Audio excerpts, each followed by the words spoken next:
Saudações académicas, bem-vindos a mais uma edição do Yuris Podcast. E hoje nós vamos voltar à academia e para isso vamos receber o Régio Conrado, a quem desde já saúdo. Seja bem-vindo, Régio. Muitíssimo obrigado, caríssima Lima. Yes. Então, Régio, para iniciar a nossa conversa, né, nas suas reflexões, tem mostrado uma grande preocupação com aquilo que chama de embrutecimento das massas.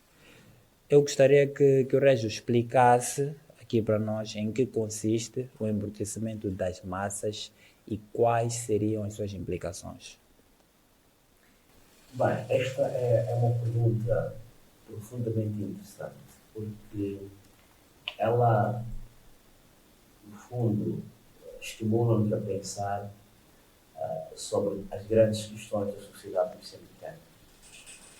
Quando nós olhamos para a questão do embrutecimento, que não pode ser visto como um fenómeno moçambicano e africano, podemos sugerir, teoricamente, que é um fenómeno global. É preciso dizer que as reflexões que começaram a ser feitas por autores, por exemplo, como Adorno, a dialética negativa, Horkheimer, portanto, o homem unidimensional, ou ainda os trabalhos de Habermas, só para citar alguns dos que começaram a preocupar-se por problemática da relação entre as massas e o problema da comunicação. A perspectiva é que a comunicação social, quando começou a ser massificada, portanto a famosa comunicação de massas, ela começou não apenas a dar informação, mas começou a ser um dispositivo que produzia a opinião que as massas deveriam ter em relação a determinados fenómenos. É por esta razão que nos Estados Unidos da América, com os trabalhos que vinham da antropologia comportamental e também dos primeiros trabalhos sobre as ciências cognitivas, portanto, baseadas nos trabalhos, sobretudo, dos psicanalistas como Freud, Carl Jung, duas grandes figuras desta área, mas também de alguns linguistas, como Fernand de Saussure, Roland Barthes, por exemplo, e depois estes trabalhos começaram a ter um impacto muito profundo nos processos da produção massificada de opiniões que pudessem favorecer, seja na publicidade, seja na política, e seja mesmo nos instrumentos de propaganda, quando foi o caso, por exemplo, da guerra no Vietnã. O que estamos a dizer, o embrutecimento das massas é um processo que não é apenas, diríamos nós, psicológico, é igualmente sociológico, é político e depois tem implicações filosóficas, porque há o que Marx chamou de alienação, quer dizer, que é o processo de desapossamento de si próprio, perde-se essa subjetividade, perde-se a capacidade de refletir criticamente sobre as opiniões que nos são impostas ou a que somos expostos. Estas questões todas, no fundo, levam à adesão àquilo que chamaríamos de opiniões condicionantes. Portanto, há uma espécie de condicionalização da forma como é que os indivíduos pensam. Portanto, há a ausência da subjetividade, que é um ato fundamental no processo de aquisição da competência para pensar. Recorde-se que foi com um livro profundamente importante naquilo que a gente chama da filosofia moderna, com Descartes, ou Cartésio, quando escreve, portanto, o discurso sobre o método, que, quando diz ergo sum, cogito ergo sum, portanto, penso, logo existo, supõe que o sujeito é o elemento central no processo da produção do conhecimento. Quer dizer, estávamos a transitar de uma situação em que se acreditava que o indivíduo não precisava de ser o sujeito do conhecimento, porque Deus era o sujeito do conhecimento, na perspectiva de Santo Agostinho e depois Santo Tomás de Aquino. Obviamente que aqui o sujeito torna-se o elemento central da produção do conhecimento. Depois, mais tarde, os trabalhos, a crítica da razão pura, a crítica da razão prática, a crítica do juízo de Immanuel Kant, obviamente vão nos introduzir neste debate todo, mesmo o ensaio sobre o entendimento de David Hume, também o ensaio sobre o entendimento de David Berkeley, por exemplo, são aspectos centrais que nos ajudaram a pensar que pensar é um ato subjetivo. Portanto, essa dimensão do embrutecimento, que é uma característica das sociedades, diríamos nós, pós-industriais, para usar a expressão do sociólogo Alain Touraine, sociedades complexas, para usar ainda a expressão de Alain Touraine, mas também de Edgar Morin, sociedades em que os meios de comunicação social passaram a ter um lugar central na vida dos indivíduos. Quer dizer, a crítica foi substituída pela aquiescência, o rigor foi substituído pela facilidade do acesso às informações, a suscetibilidade de ler um livro foi substituída por scrolling. Quer dizer, todos esses aspectos, na verdade, levam à ausência da capacidade crítica dos indivíduos. Os indivíduos aderem ao que é aparentemente, digamos, fashion, o que aparece na sociedade.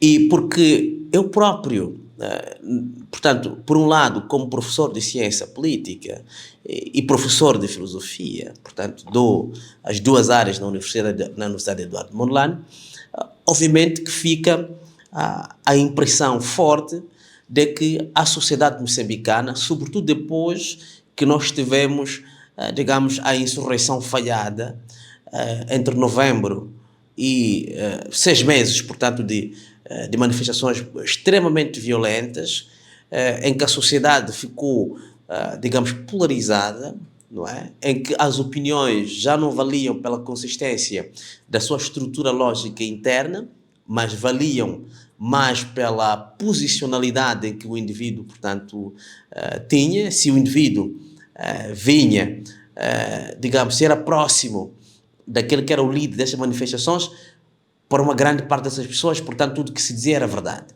Então, aqui, o que vai ser esse embrutecimento das massas?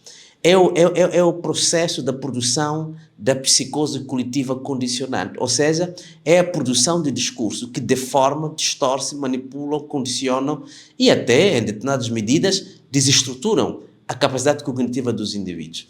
Então, já não é a capacidade cognitiva dos indivíduos que é considerada como extremamente importante, mas é a capacidade de criar ruídos, rumores e ódio, muitas vezes, e aqui estamos a dizer que eleva-se a emoção, eleva-se a mediocridade ao ponto mais alto e considera-se a inteligência, o rigor, a consistência como elementos, na verdade, suscetíveis de ser considerados como burgueses, para usar uma expressão já antiga, mas que pode ser útil no nosso contexto. Muito bem, muito bem.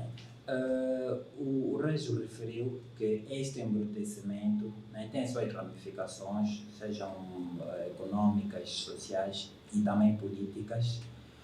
Eu acho que isso está muito ligado à nossa questão a seguir, né? Porque muitas pessoas, ou eu faria essa conexão, deste embrutecimento à ascensão do populismo em Moçambique, né? Porque conforme o Régio muito bem referiu aqui, nós estamos numa situação em que cria-se uma falsa narrativa de eles contra nós. Estamos perante dois polos opostos, né? Extremamente opostos neste caso, não havendo meio termos, o que de certa forma não abre espaço a diálogos, né? Um pouco populismo neste caso. Eu gostaria de ouvir do Régio que fatores, né, levaram à extensão do populismo e seus líderes em Moçambique? Bem, esta é uma belíssima questão, mas se me permite, eu queria terminar em relação, portanto, a esta questão, porque estão ligadas, obviamente, a esta questão do embrutecimento das massas. Muito bem. A sociedade moçambicana, ela não está no processo de embrutecimento apenas devido à emergência diríamos nós, do populismo, que vamos explicá-lo com a profundidade necessária. Mas era preciso recordar que a emergência daquilo que nós chamaremos de espaços digitais, das redes sociais, que foram muito bem refletidos. O Zygmunt Bauman escreve A Vida Líquida, não é? Depois tem Gilles Lipovitsky, que escreveu L'Ère du Vide, quer dizer, A Era do Vazio. E há um livro mais importante, 2 livros mais importantes ainda, que é, portanto, A Farma dos Animais, em 1984, de George Orwell. Portanto, estes 4 livros, que eu considero, entre outros, claro, os trabalhos de Nietzsche, de Schopenhauer, assim como os vários trabalhos, por exemplo, de Tchotchkina, ou os trabalhos, por exemplo, de alguém como Gustave Le Bon, já nos permitem perceber que o embrutecimento das massas também tem que ver com o empobrecimento da capacidade de produzir pensamento complexo numa sociedade. E isto tem que ver muitas vezes com características muito específicas, em que toda uma sociedade, se for constatar, ou toda uma sociedade, as pessoas, por exemplo, gostam de escutar músicas como as músicas sul-africanas, como é que se chama?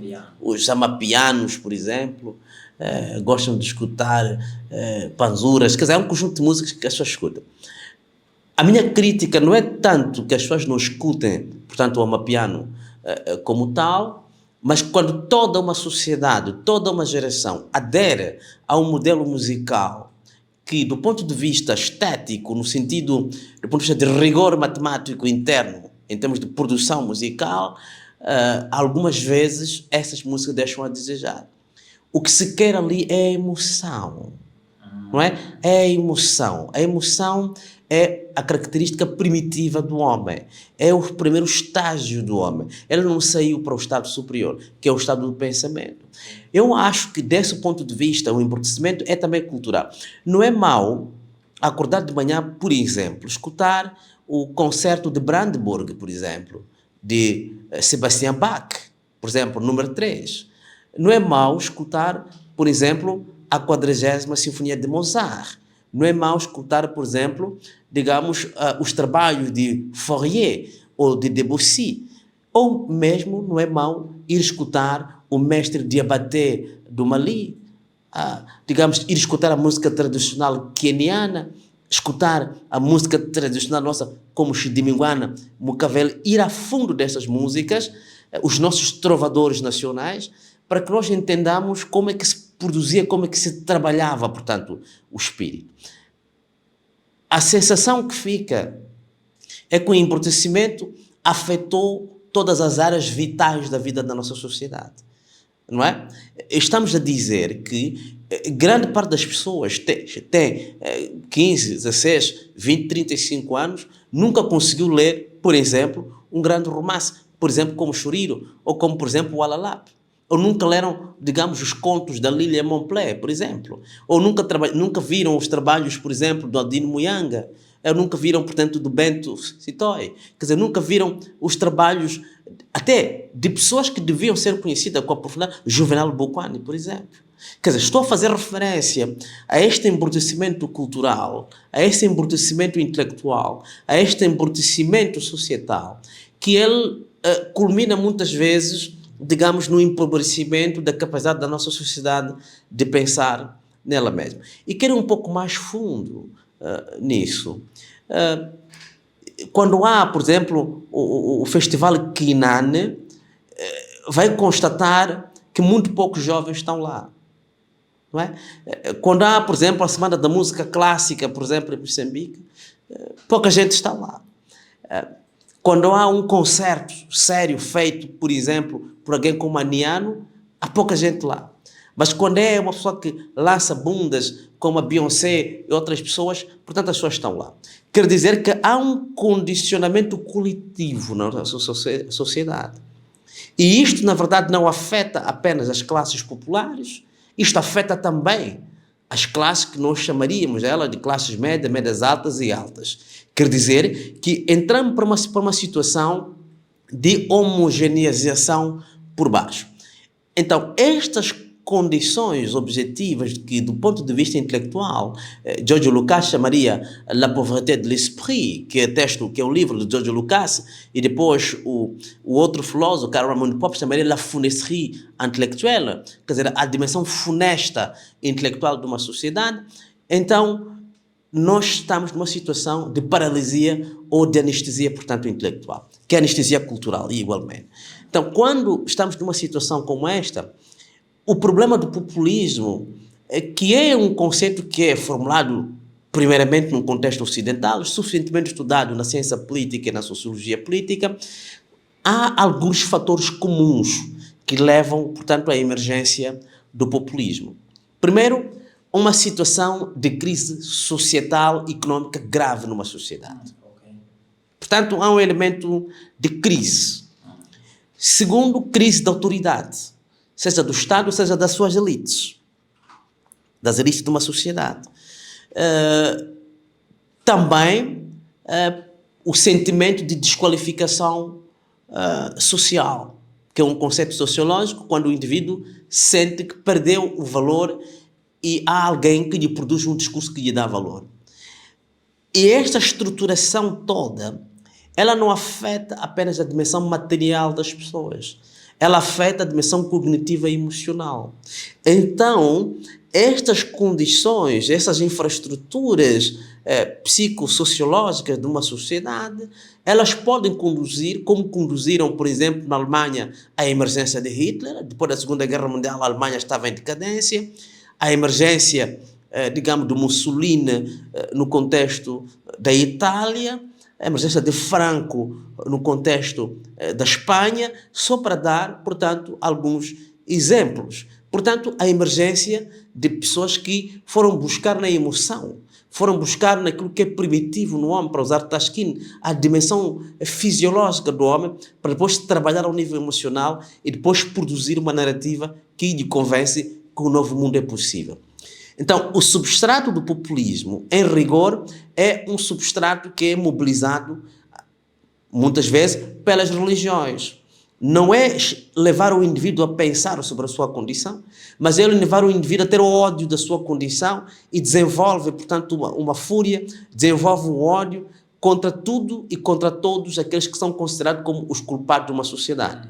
E, num caso específico, no caso de Moçambique, obviamente, o populismo que está sendo construído pelo ator que encetou essas manifestações foi ir buscar, na verdade, manipular a opinião pública, produzir um discurso, por exemplo, de que em 50 anos nada se fez na República de Moçambique, produzir um discurso de que todos são maus e que eu sou a solução. E como as populações, digamos, as classes populares, elas podem não ter todos os instrumentos intelectuais para pensarem de forma crítica o problema de uma sociedade, elas aderem. Mas é preciso que se diga, é bom da verdade, a emergência do populismo é sempre uma resposta a uma insuficiência de uma certa sociedade. Estamos a ver no caso francês, por exemplo, com le Front National, hoje de Rassemblement National, RN, portanto Marine Le Pen. Temos Vox Populi, portanto, na Espanha, depois temos Trump, temos, por exemplo, o caso também da Alemanha, e temos vários casos na Europa. Até os Países Baixos ganhou, portanto, um indivíduo da extrema-direita. O que quer dizer com isto? Objetivamente é que nessas sociedades há crise económica, há crise social, há crise política, há crise social e há uma crise de pressão de desqualificação dos seus respectivos países. Então, os populistas vão buscar, nessa fúria, nessa raiva, produzem um discurso que vai mobilizar mais a emoção do que o raciocínio, porque o populismo não pode trabalhar com o raciocínio, porque rapidamente ele é limitado. Por exemplo, dizer que em 50 anos não se fez nada, rapidamente pode-se desconstruir, portanto, esse discurso e mostrar-se que não é verdade. Dizer que todo mundo é corrupto no aparelho do Estado é falso, porque existem pessoas não corruptas no aparelho do Estado. Dizer que todo o problema é por causa do Estado também é possível desconstruir. Quer dizer que, mesmo que em parte o populismo seja condicionado por causa de algumas insuficiências do Estado, dos governos, mas é preciso admitirmos que depois há um discurso que se produz à volta destes problemas e que se mobiliza para poder cometer um conjunto de atrocidades, entre outros, por exemplo, manifestações violentas, manifestações agressivas, tentativa de insurreição contra a ordem institucional constituída, tentativa de destruição da infraestrutura, portanto, do Estado, e até tentativa de golpe de Estado, que é um dos mecanismos que, às vezes, a extrema-direita usa como mecanismo para chegar ao poder em alguns casos. Nos casos em que isso é impossível, há uma violência extrema e cria-se uma clivagem societal. Para voltar, portanto, aos trabalhos de Stan Rockham, que trabalharam sobre a questão das clivagens sociais e políticas. Muito bem. Muito profunda a reflexão do Régio. Deu para perceber que o fenômeno do embrutecimento, né, não tem que ser olhado de uma forma estanque ou como uma ilha, mas sim de uma forma sistêmica, né, porque todos os substratos da sociedade acabam em conjunto, né, contribuindo para aquilo que...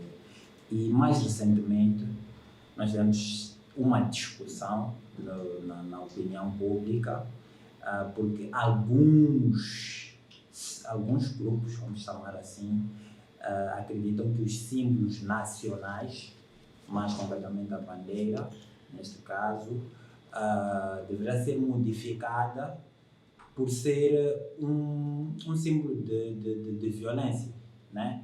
E isso, para mim, levanta questões sobre a memória histórica e a construção da identidade nacional. Na sua opinião, qual é o papel dos símbolos nacionais na sociedade moçambicana?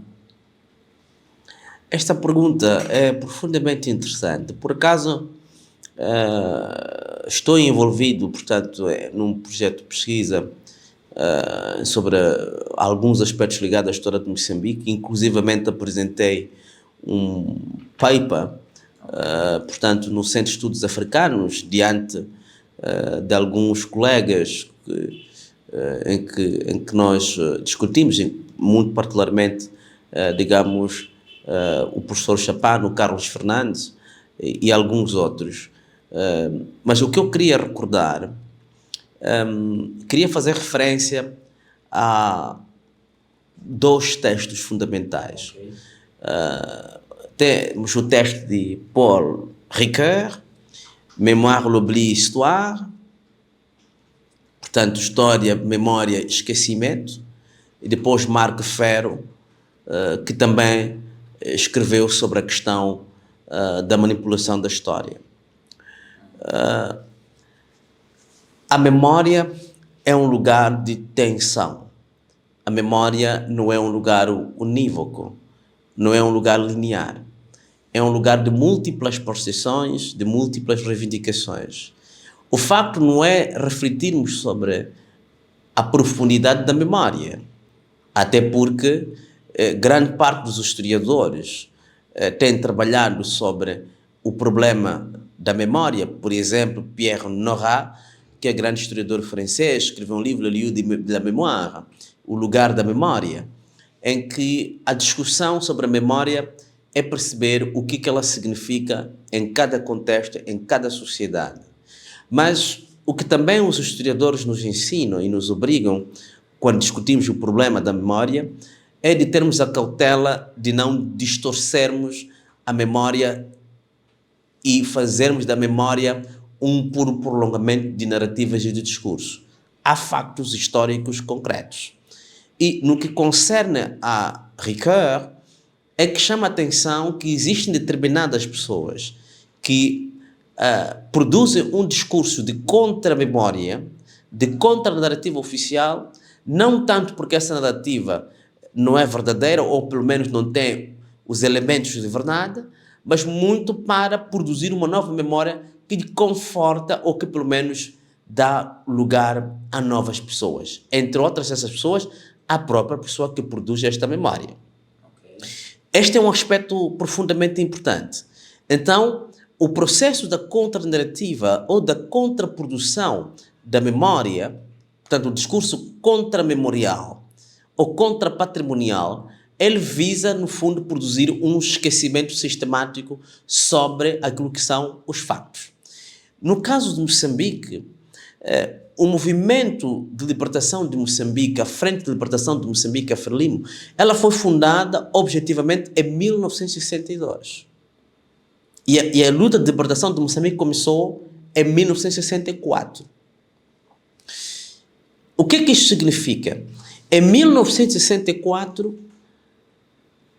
há moçambicanos que, na ótica de atingirem a sua subjetividade plena ou atingirem a sua autonomia como indivíduos, porque no sistema colonial não eram indivíduos, se ler Lutar por Moçambique de Eduardo Mondlane, assim como se ler os 3 grandes volumes, digamos, o Eco da Tua Voz, da Janete Mondlane, vai encontrar que os moçambicanos aspiravam não apenas à independência política, mas era a independência subjetiva, era a recuperação da sua intimidade como indivíduo dentro de uma sociedade que é o seu próprio lugar, é o seu próprio lote, o seu próprio lugar.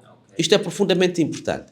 Portanto, é por isso que o processo da libertação de Moçambique, e mesmo se nós lermos os trabalhos de Amílcar Cabral, se nós lermos os trabalhos de Francis Fanon, se lermos os trabalhos de Agostinho Neto ou Mário Pinto de Andrade, vamos encontrar que o substrato da luta de libertação nos países africanos era a afirmação de uma identidade revolucionária que desconstruiria a infraestrutura colonial em todos os seus sentidos, particularmente a dimensão mental e cultural.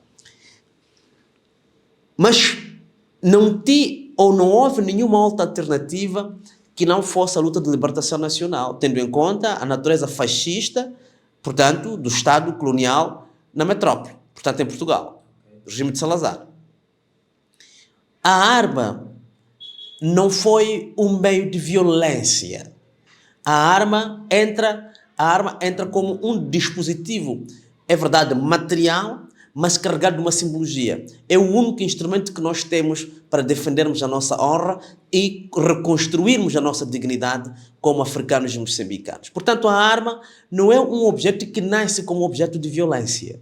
Nasce como objeto de reivindicação da independência. Não é só em Moçambique. No Vietnã é a mesma coisa.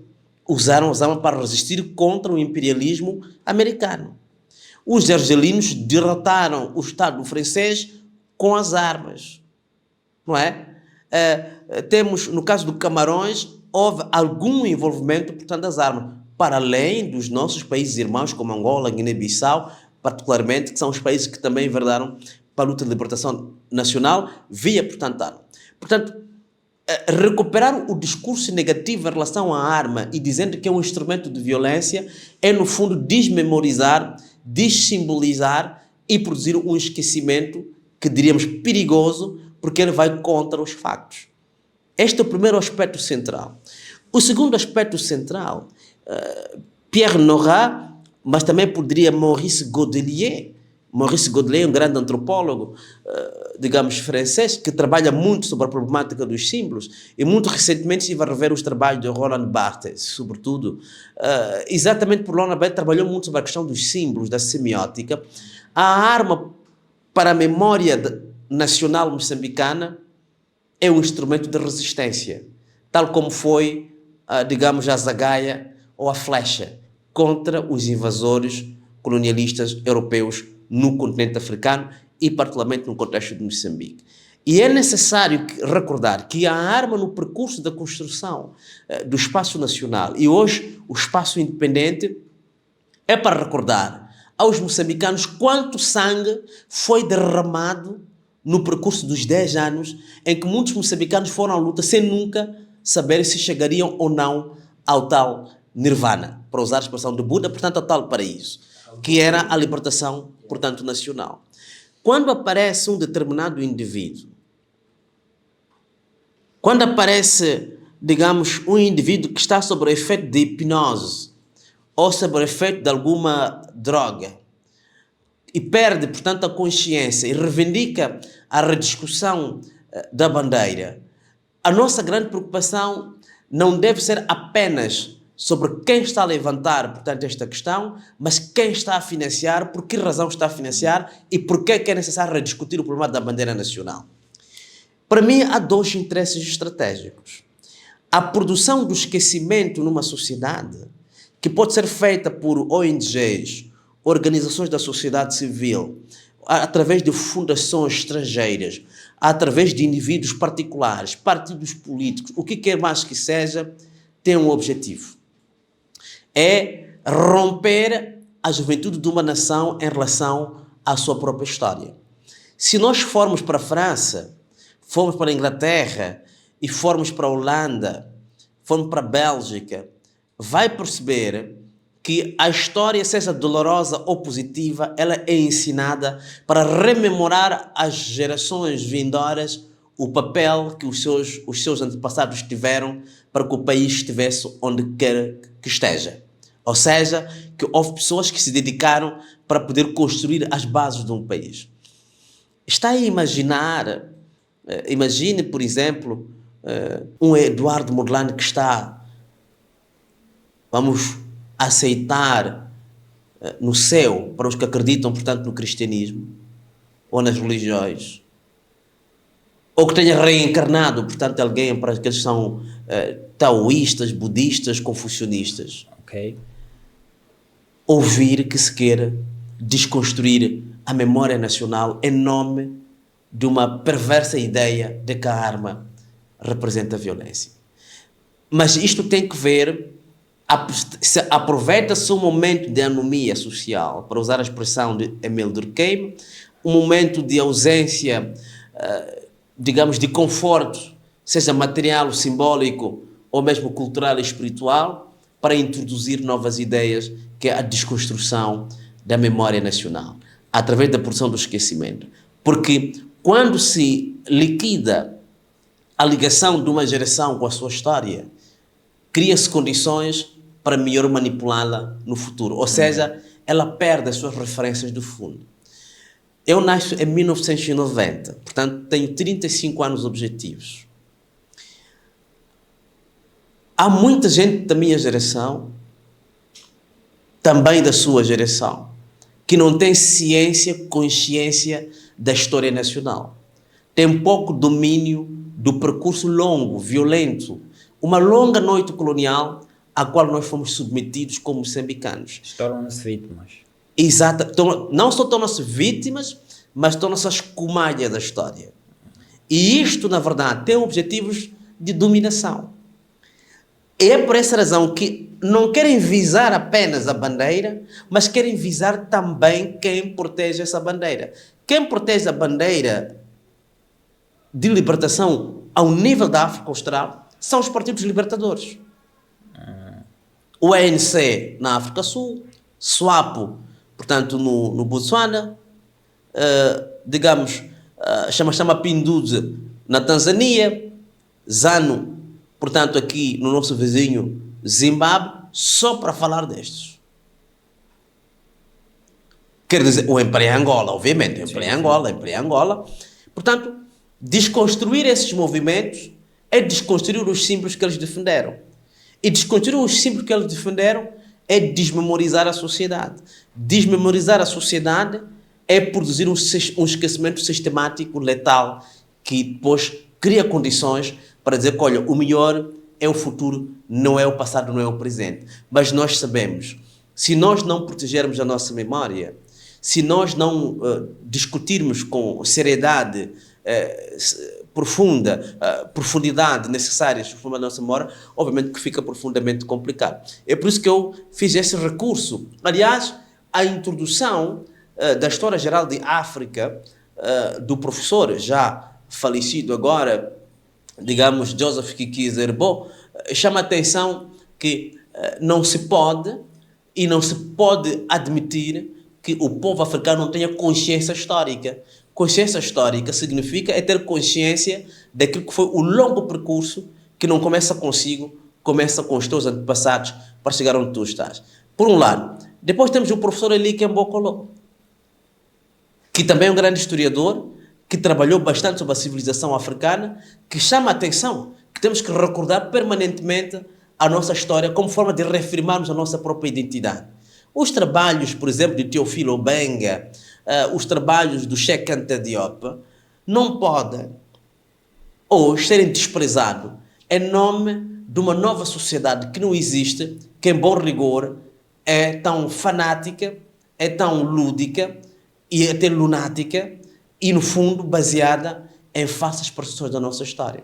Então, eu olho para este fenómeno da tentativa de mudança de bandeira como um circo, um teatro, uma imundície, portanto, intelectual. É uma chamada de incompetência plena de quem o promoveu. Aliás, nós poderíamos até dizer que todo aquele que promove a desconstrução dos símbolos nacionais não é outra coisa do que um cipaio da nova dominação, seja neocolonial ou imperialista, por caso de Moçambique. Como bem disse o adágio popular, quem não conhece a sua história está condenado a cometer os mesmos erros do passado e dizer que é azar. E o Régio bem referiu que essa desmemorização não é um fato isolado só daqui de Moçambique, um pouco por toda a África. Nós somos vítimas deste fenómeno e a estabilidade em África continua a ser um grande desafio, né? Se nós tivermos em conta as várias convulsões sociais que nós temos vindo a observar, se olharmos para o caso da Tanzânia, da Guiné-Bissau mais recentemente, temos o caso do Sudão. São situações onde os ideais democráticos têm vindo a ser sucessivamente subvertidos, né? E se nós prestarmos atenção a estes casos, nós vamos descobrir que por detrás de cada um desses conflitos nós temos uma mão externa. E até quando é que a África vai continuar a ser o campo de batalha para aquilo que chamam de proxy wars, né? Guerras da aproximação? Não, guerras por procuração. Exatamente. Guerras por procuração, proxy wars. Queria, portanto, acrescentar um elemento antes de responder a sua pergunta. Há um conceito que tem sido desenvolvido por alguns colegas historiadores. Há um conceito que chama-se la rente mémorielle. Rente mémorielle, que é uma expressão francesa, é viver da renda da memória.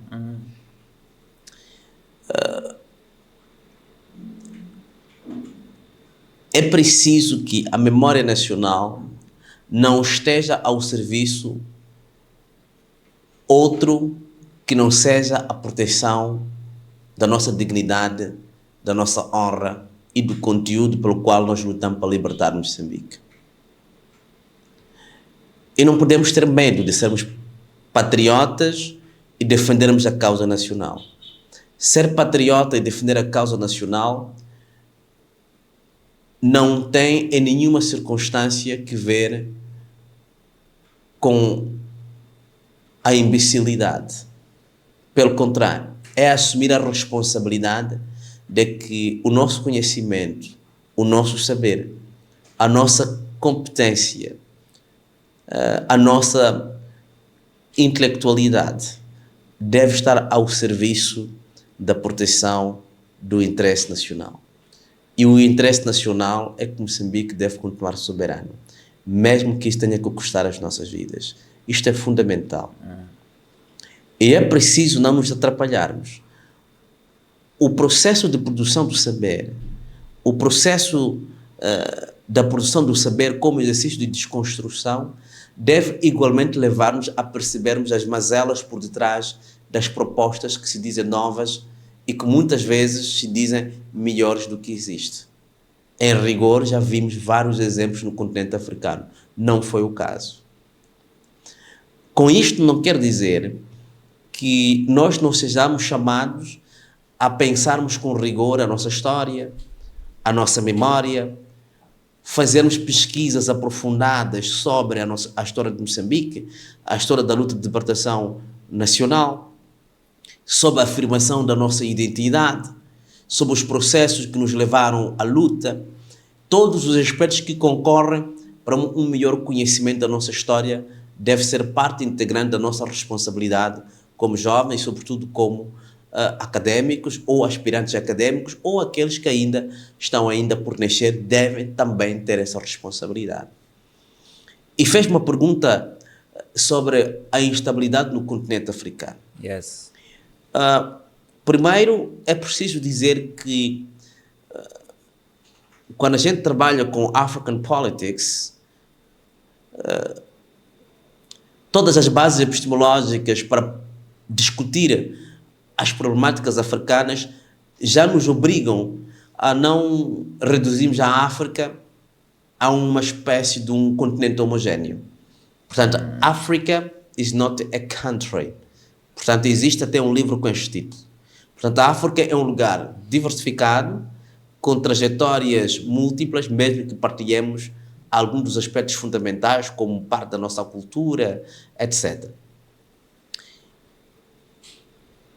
Há contextos particulares de crise, como o contexto da Nigéria, o contexto do Camarões, o contexto do Gabão, que são estados pós-coloniais que se tornaram subversivos ao interesse nacional.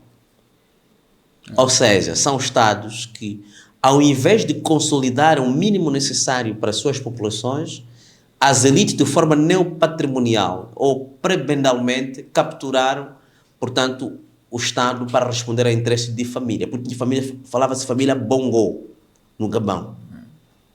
Falava-se de família Bia, no Camarões. Só para dar 2 exemplos. Okay. Esta situação da captura do país de forma cleptocrática, deixando à margem toda uma sociedade sem educação, sem saúde, sem alimentação, sem os mecanismos de reprodução social, é óbvio que essas situações criam tensão entre o Estado e a sociedade, para usar a expressão do Migdal, que escreveu, portanto, a relação Estado-sociedade, em África particularmente. Isto para dizer que este é o primeiro grande problema.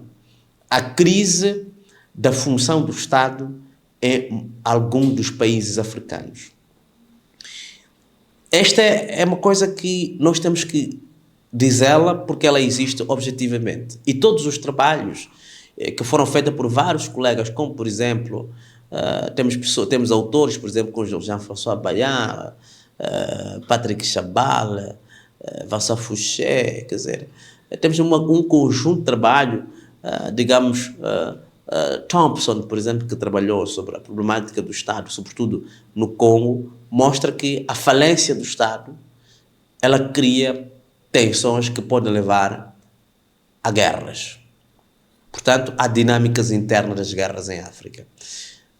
Mas também estas guerras internas, que às vezes podem ser por manipulação de discursos étnicos ou manipulação de discursos que visam dar a impressão que apenas um determinado grupo é que está-se a beneficiar da exploração dos recursos minerais ou naturais, tudo isto, na verdade, pode também levar à clivagem. Mas o que nós não podemos negligenciar é que em muitos países, e para o caso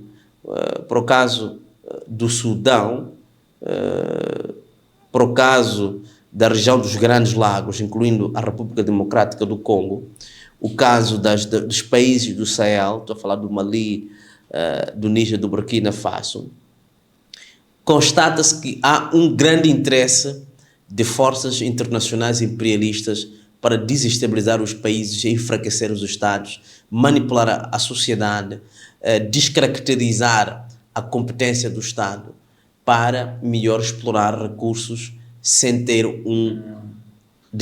articulador com o qual eles poderiam provavelmente pagar mais impostos e a exploração não seria feita nos mesmos termos. Então, a tentativa de enfraquecimento dos Estados em África é um projeto global. Porque quanto mais fracos os Estados africanos forem, melhor é para as multinacionais. E, por consequência, melhor é para os países de onde essas multinacionais vêm. Sejam elas ocidentais ou não ocidentais, mas com maior enfoque para o Ocidente. Então, grande parte dos conflitos africanos, objetivamente, são induzidos exatamente para desestabilizar as sociedades, para que se explore o recurso. E o exemplo paradigmático é a Líbia. Enquanto está-se a fazer guerra, o país está dividido, norte e sul, temos o petróleo a ser explorado. Enquanto há guerra no norte do Tchad, há exploração do petróleo. Enquanto há guerra, portanto, no leste do Congo, há exploração do recurso. Enquanto há conflito no Darfur, há exploração do petróleo, etc, etc. Portanto, para dizer que as guerras em África efetivamente são dispositivos operativos para desestabilizar e impor os interesses, digamos, neocoloniais ou imperialistas. Então, e isto nós, até como Estado moçambicano, nós não podemos deixar de ler o facto de que a situação em Cabo Delgado, que existem questões exógenas, no sentido de que existe um sentimento de desqualificação social de uma parte dos jovens moçambicanos em relação à sua condição social de vida. Isto é um facto demograficamente demonstrado, estatisticamente demonstrado. O desemprego, o subemprego, os problemas de desenvolvimento, o analfabetismo e outros problemas associados que existem internamente. Mas isto não é suficiente para explicar a situação em Cabo Delgado apenas a partir destes fenómenos. Então temos que introduzir uma variável que também não pode ser negligenciada, a possibilidade de haver forças que querem desestabilizar Moçambique a partir daquele ponto. Realmente. Olha, há uma disciplina que eu costumo dar no doutoramento em Ciência Política e Relações Internacionais. Chama-se Tópicos Avançados de Relações Internacionais. Ensino, sobretudo, 3 questões fundamentais: guerra, inteligência, seja ela para desestabilizar ou para desestruturar sociedades. Estou a falar de inteligência, seja inteligência económica, seja inteligência militar, todos aqueles dispositivos que entram para a esfera, digamos, da projeção do poder de determinadas potências. Depois a última parte é a desconstrução crítica das teorias que nos querem explicar os fenómenos africanos a partir apenas de fenómenos africanos. Não. Nós temos que incluir também a variável geopolítica na análise dos fenómenos moçambicanos. Não há dúvidas que haveria um interesse maior que Cabo Delgado estivesse separado de Moçambique, mas um pequeno Estado, e que tivesse que negociar com uma gigante como, por exemplo, a Total, a EN, a ExxonMobil. Seria mais fácil. Mas com um Estado como moçambicano, estruturado, com base, com estrutura, com força, a negociação ela torna-se mais difícil, mais técnica, mais rigorosa e mais contundente. E, portanto, menos dinheiro para os cofres daquelas multinacionais. É por isso que o Presidente da República tem chamado a atenção ao facto de que temos que ser atentos. Temos que perceber que há agendas que querem tirar os partidos libertadores do poder. Quer dizer, esses aspectos não são meros aspectos. São aspectos que são analisados pela nossa inteligência e a inteligência da região, que permite depois ter dados que permitem ler. E o Presidente transmite de forma política, mas estes aspectos, há aspectos técnicos por trás disso, que provavelmente não vale a pena aqui trazer, mas o facto é que há diversas modalidades de desestabilizar um país. Quando tu crias uma guerra num ponto particular de um país, querendo como não, vamos assumir objetivamente, tu tens ali a energia e a capacidade que deveria ser dedicada para um ponto, ela é dedicada para a guerra. Estamos há 8 anos quase em guerra. Estamos a gastar muito recurso. Mas isto beneficia quem? Esta é a pergunta. A quem é que beneficia aquela situação? Este é o fato. E ainda no âmbito mesmo da situação de Cabo Delgado, recentemente os governos do Reino Unido e dos Países Baixos decidiram retirar cerca de 2 mil milhões em financiamento do projeto Moçambique LNG, encabeçado pela Total, citando questões de segurança e direitos humanos. Não obstante o executivo moçambicano ter afirmado recentemente, né, que foram conduzidas investigações sobre a questão dos direitos humanos e que não foram constatadas nenhuma violação nesse caso. Como é que vê essa situação? O que é que os governos destes países sabem que nós não sabemos? Olha, esta é uma pergunta profundamente interessante. É verdade que numa situação de guerra, falando da ótica dos direitos humanos, numa situação de guerra há sempre excessos. Pode ser da parte das nossas forças de defesa e segurança. Os terroristas estão a cometer atrocidades e portanto, não são responsabilizados. Está-se a falar do Estado moçambicano. Primeiro, eu considero que o discurso dos direitos humanos é um falso discurso e que não tem os fundamentos necessários para dizer que o exército moçambicano está a cometer atrocidades em Cabo Delgado. Primeiro, o exército moçambicano é gerido com base na lei, com base em princípios legalmente estatuídos, com base em normas internacionais, e Moçambique tem obrigações internacionais. Portanto, podem haver momentos de excesso. E esses momentos de excesso, como bem sabe, ou deveria saber, estão a ser corrigidos através de capacitações em matéria de direitos humanos, formações, melhor compreensão do terreno. Isto também leva a que as nossas forças de defesa e segurança tenham um pouco mais de capacidade para saber lidar com fenómenos que eram novos até 2017. O fenómeno terrorista era um fenómeno novo.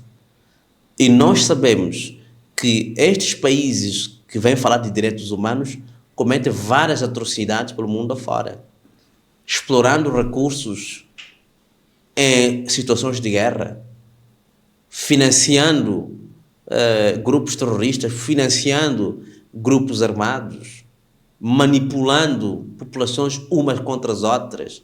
Quer dizer, é uma hipocrisia falar de direitos humanos. Ponto número 1. É também hipocrisia pretender que eles conhecem toda a infraestrutura do que estamos a fazer em Cabo Delgado. Porque senão, Moçambique hoje, se não fossem as forças de defesa e segurança de Moçambique, nós não teríamos o Cabo Delgado como está.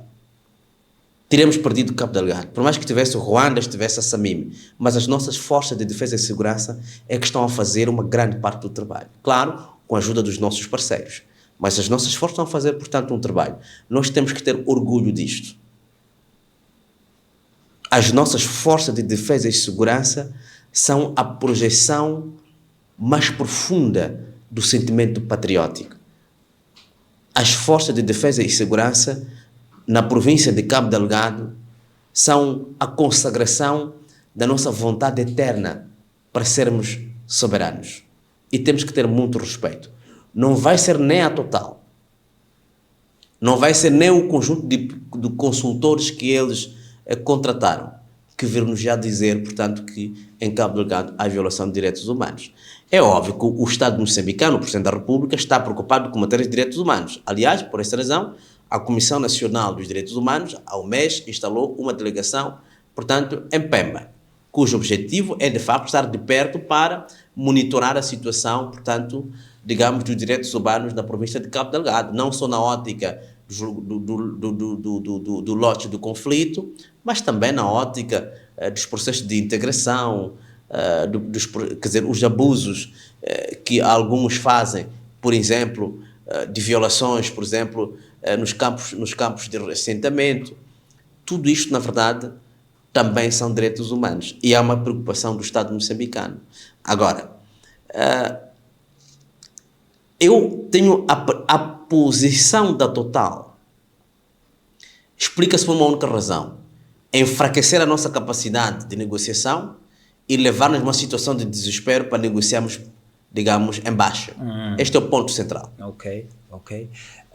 E estando nós num cenário em que, na verdade, não são todos megaprojetos, né? Temos a exploração na Bacia do Rovuma, que está a ter muito sucesso, mas especificamente no caso do Moçambique LNG, face a esses vários entraves logísticos e financeiros, na sua opinião, por que nós não estamos por uma transição do paradigma, né? Onde nós passamos de meros portadores de matéria-prima para um controle efetivo das operações, seja upstream, downstream,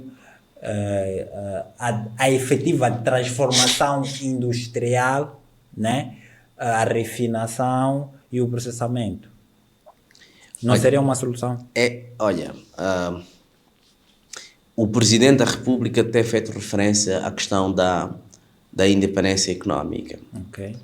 Eu sou defensor que os setores-chave da nossa economia devem ser nacionalizados. Uma mina de ouro não pode estar nas mãos de um privado, de um indivíduo.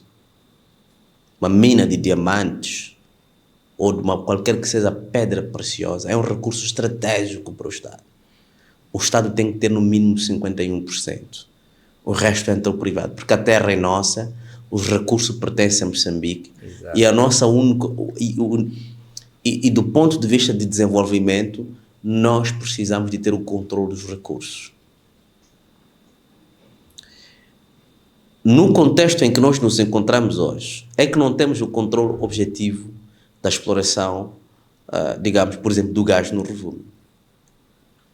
Nem downstream, nem upstream. Não temos nenhum controle objetivo, não sabemos o que é que se passa ali. Portanto, é necessário que, seria de facto um sonho que Moçambique tivesse capacidades económicas, financeiras, tecnológicas para poder ter o controle objetivo de toda aquela infraestrutura, pelo menos em 51%. Depois 49% ficavam as empresas, 25%, 10%, 15%, 5%, isso não é mau, mas 51% tinha que ser a favor do Estado. Isto é fundamental. E nós tínhamos que ter a capacidade, como aconteceu em outros países, de obrigar que o processamento fosse aqui e não fora do país. Se olhar para o programa do atual Presidente da República, Daniel Francisco Chapo, vai nessa linha. É por isso que ele fala de revisão de lei de minas, revisão de lei de petróleos, tudo isto é para ver até que ponto nós, como Estado moçambicano, temos ou não vantagem de termos recurso aqui no nosso solo.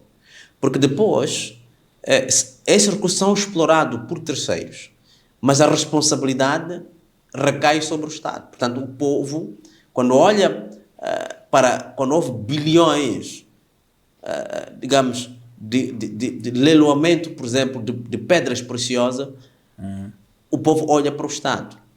Mas não é o Estado que está a explorar, portanto, aqueles recursos. Então, nós temos que mudar o paradigma do desenvolvimento nacional, em que nós não podemos continuar a ter um país em que indivíduos específicos controlam as minas que deveriam ser do Estado moçambicano. Yes.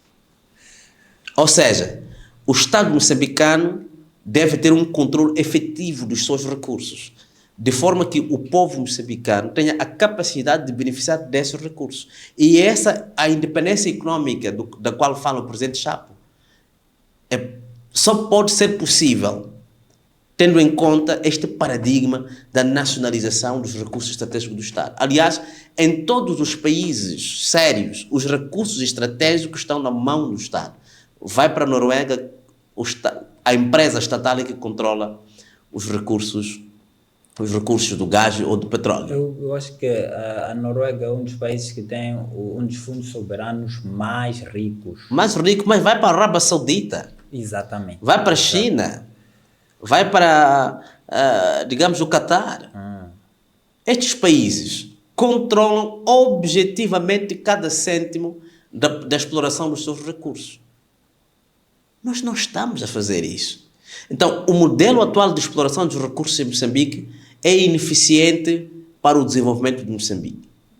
Então, temos que repensar a estrutura do desenvolvimento de Moçambique e colocar em perspectiva para a nossa independência económica. E eu penso que esta é a linha do Presidente da República. Muito bem, muito bem. Não vejo melhor forma de fechar o nosso podcast, né? Que infelizmente caminha para o final, mas não poderíamos terminar sem que pedíssemos ao ilustre Régio deixasse ficar aqui algumas recomendações, né? De livros, documentários e, por que não, no final, uma citação para as pessoas que estão nos acompanhando. Muito bem. Primeiro, para a juventude moçambicana, eu queria recomendar vivamente que lessem ou que voltassem a ler, ou que deveriam ter já lido, o livro Lutar por Moçambique. É basilar. E ao lado, considero como mesmo livro, ler os 3 volumes, O Eco da Sua Voz. São cartas que Mondlane escreveu com a sua própria palavra, na correspondência com várias pessoas, como é que ele pensava, portanto, o país, como é que pensava Moçambique. Este é o primeiro livro que eu recomendo. O outro livro que eu recomendo, que é profundamente importante, é Civilização e Cultura Africana, de Cheikh Anta Diop.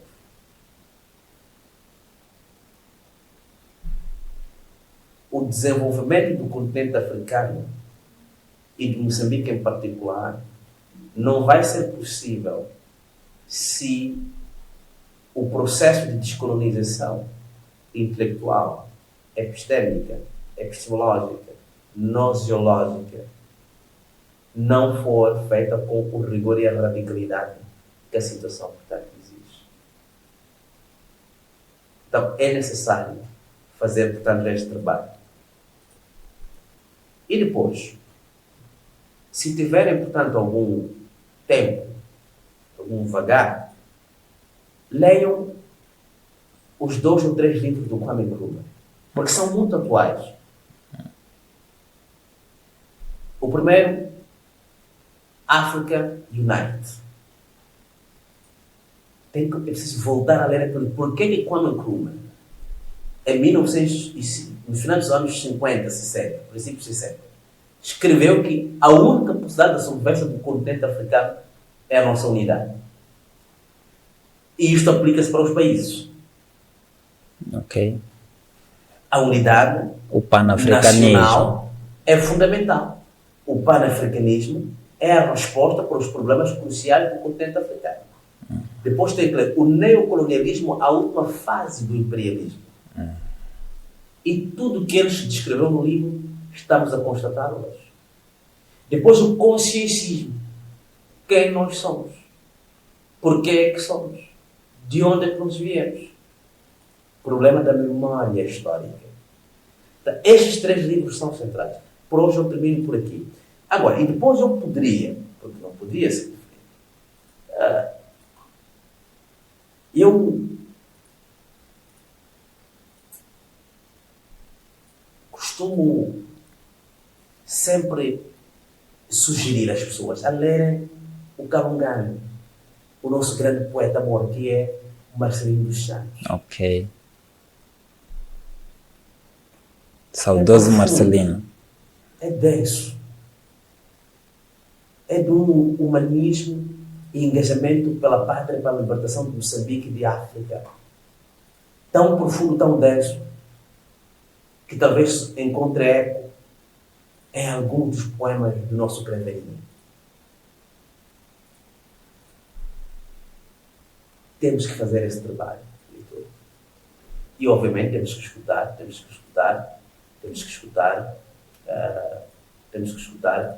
a boa música. Temos que desconstruir essa ideia de que todos merecemos ser ancorados numa cultura pop. É preciso escutar música que obriga-te a pensar. Por exemplo, escutar o Toumani Touré, mestre Toumani Touré, o mestre Diabaté, por caso da África Ocidental. Depois voltar aqui dentro. Voltar a escutar a nossa música ligeira nacional. Como, por exemplo, escutar bem o Café, escutar bem o Chidiminguane, para entender a substância que eles estão a dizer. Depois voltar para aquela música dos trovadores dos anos 50, 60, aqueles que iam para as minas, vinham com a viola. Temos isso no YouTube. Ok. Temos isso no YouTube. Muito interessante. Vale a pena escutar isso. Sem dúvidas. E, portanto, uma citação do Amílcar Cabral: a independência não é um fim em si próprio. A independência é apenas um processo. Isto significa que nós temos responsabilidades permanentes para defendermos a nossa independência e, por consequência, a nossa unidade nacional.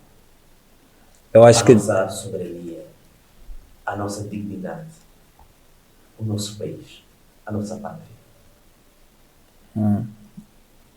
Estudamos. Esta questão de estudar é uma coisa muito séria, extremamente exigente. Extremamente exigente. Eu até hoje durmo 3 horas, 4 horas no máximo.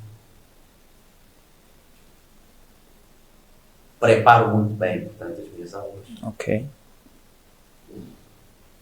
Leio permanentemente. Tenho uma biblioteca individual com mais de 2.000, 3.000 títulos em cada. Foi o que construí no tempo em que estive em França. Disse: vou ter uma biblioteca para trabalhar, para escrever livros, escrever artigos, preparar as aulas, participar em conferências. Estudar é um exercício sério. E é preciso levá-lo tão seriamente que um dia as pessoas, se não estudarem com seriedade, irão certamente arrepender-se. A escola é bela, não tanto por aquilo que ela é capaz de nos dar, mas por aquilo que ela é capaz de nos fazer ser. Eu penso que eu terminaria por aí. Muito bem, muito bem.